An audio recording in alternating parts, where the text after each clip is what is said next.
And let's go over to Kyiv there. And Melissa, security assistance is going to be coming. Where it goes, it's going to make a big difference here because it could be compromised in at least one key area. There's a critical bridge. That last remaining supply route in and out of the city of Bakhmut was blown up. That's right. Incredibly difficult now, Bianna, for Ukrainian forces to resupply their men that are still in the center of town. They tell us it is, though, a matter of time. What we heard from one soldier today is that it could take 2 days, could take 20 days. The question is how long they can hold out in the face of these ever more experienced Wagner mercenaries and Russian troops that have been flooding in a determined effort to take the whole of Bakhmut, with huge questions, Bianna, of course, about the 4,500 civilians still trapped inside. And there have been those pleas over the last few weeks on the part of the Ukrainian military for more ammunition.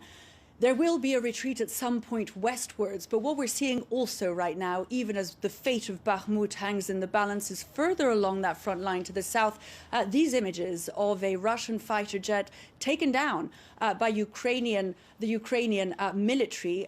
We hear that from the Ukrainian side. We see it on the images coming in. We're also hearing those reports on Russian state media. And that is significant, of course, because what it does show us, Bianna, is that the Ukrainian air defense systems, as much as they need the Patriot systems that are to come online shortly and that Ukrainian forces are being trained on even now, have already seen an extraordinary improvement in their air defense systems. It is several hundred Russian planes, fighter planes, that they say they've taken down now, and they point out that every Russian fighter plane on their territory is a legitimate target. That one was just flying over Donetsk region in those occupied territories. So those weapons that we've been talking about every step of the way have come in to try and counter exactly the next step of the Russian offensive. When it comes to the air defense systems, there's a lot more to do, but this is one of the signs that it has improved and it is working. Beyond Victor. Yeah, Russia's offensive has been underway, we're told, since early this year. Melissa Bell and Phil Mattingly, thank you both. Joining us now to discuss further, CNN Global Affairs analyst Kim Dozier. She's also senior managing editor at the Military Times. Also with us, retired Army Brigadier General Peter Zwack. Welcome, both of you. Kim, let me start with you, because Germany is arguably the most important player here, aside from the United States. It's Europe's largest economy, and it had been criticized early in this war for hesitating in providing some of the higher scale military assistance. Obviously, they've increased their aid and they are sending those Leopard tanks. But now, as this war enters its second year, and in this conversation here with the President of the United States, is there concern going into it that Germany may remain hesitant in the months ahead? Well, Bianna, this is a chance for the Chancellor to explain directly to Biden why he dragged his feet on coming up with those Leopard tanks, for instance, which meant that delayed the U.S. announcement that it was going to send the M1 Abrams tanks. Germany, like Biden, in a sense, is facing a situation where the German people are growing reluctant to continue supporting this war, in that their own fears seem to be rising, according to recent polls.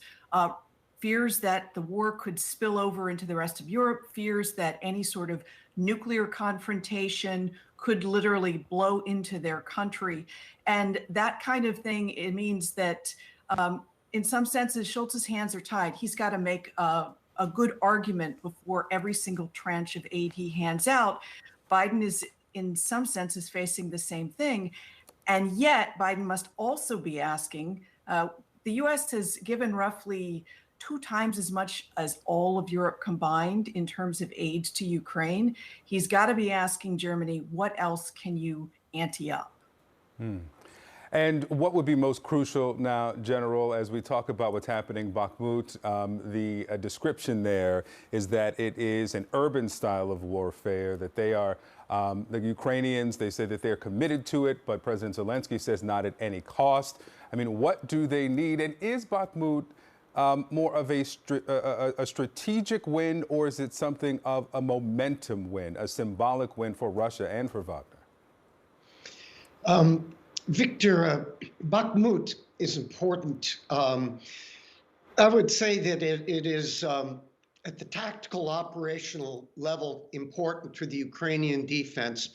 But I think for Russia and Ukraine, this is a fight that has really evolved into something symbolic, And if we remember, sort of against odds, the Ukrainians held on to Bakhmut through the period of the 24 February one-year anniversary.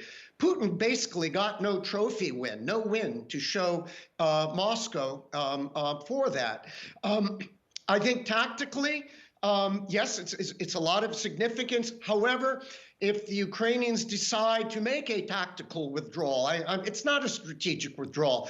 The Russians pulling back from Kherson was a strategic withdrawal. If they do, they will fall back on successive defense lines. Yes, it'll make links between towns in that area more challenging, but it is certainly not the end of the war in the Donbass. So they can, but they have exacted a terrible toll on the Russians. But the Russians also, and in the Bakhmut Donbass area, have the Russians in a bit, excuse the metaphor, of a bear hug. So what becomes the most important near-term nuts and bolts? Artillery rounds, 155 millimeter, M77 artillery rounds, more Stingers, which will knock down low-flying Russian jets that intimidate their pilots to come in and support. So it's a tough fight. Ukrainians have given an amazing amount. If they ultimately withdraw, they have exacted their toll. They held it through this critical period, and yes, it's hard to give up, but they finally gave up Mariupol. And I think this would be chalked as a victory. Well, Ukraine also has to be mindful of not exhausting its manpower and its artillery as it's preparing for its counteroffensive, which suggests to happen sometime in the spring. Kim, another issue that's going to come up and that is probably coming up in the hours ahead in the conversation between the president and Scholz, and we've been talking about it at great length here, is China. And the United States is showing that they have intel that China is seriously thinking about providing lethal aid to Russia. In terms of preventing that, it's not just the United States that can hold any leverage over China. It's Europe as well, and arguably Germany, its largest trade partner. Absolutely.